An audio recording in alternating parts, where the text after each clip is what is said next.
ଖରାରେ ଠିଆ ହେଇ କମଳା ଖାଉ ଖାଉ ଭିଡିଓଟି ଆଜି ଆରମ୍ଭ ହେଲା। ଦିଲ୍ଲୀରେ ଏବେ ପ୍ରବଳ ଶୀତ ହଉଛି, କିନ୍ତୁ କଣ କରିବା, ମୁଣ୍ଡପାତି ସବୁ କଷ୍ଟ ସହିବାକୁ ପଡୁଛି।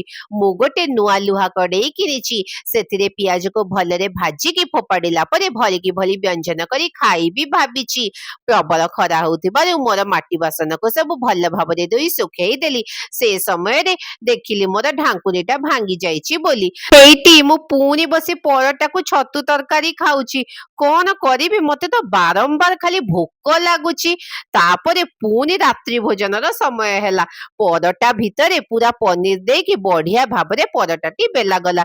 ଘିଅ ଦେଇ ପରଟା ସେକାଗଲା ଆଉ ସ୍ୱାମୀଙ୍କ ଫରମାଇଶରେ କ୍ଷୀରିଟା ବି କରାଯାଇଥିଲା। ସ୍ୱାମୀଙ୍କୁ କଣ କ୍ଷୀରି ଦେବି, ମୁଁ ଆଗ ଚୁପଚାପ କରି ଖାଇଦେଲି। ତାପରେ ପରଟାକୁ ଖାଇଲା ପରେ ମୋ ପେଟଟା ପୁରା ଶାନ୍ତ ହେଲା। ଭିଡିଓଟି ଭଲ ଲାଗିଥିଲେ ଯେମିତି ହେଲେ ଚ୍ୟାନେଲକୁ ସବସ୍କ୍ରାଇବ କରନ୍ତୁ। ରହିଲି।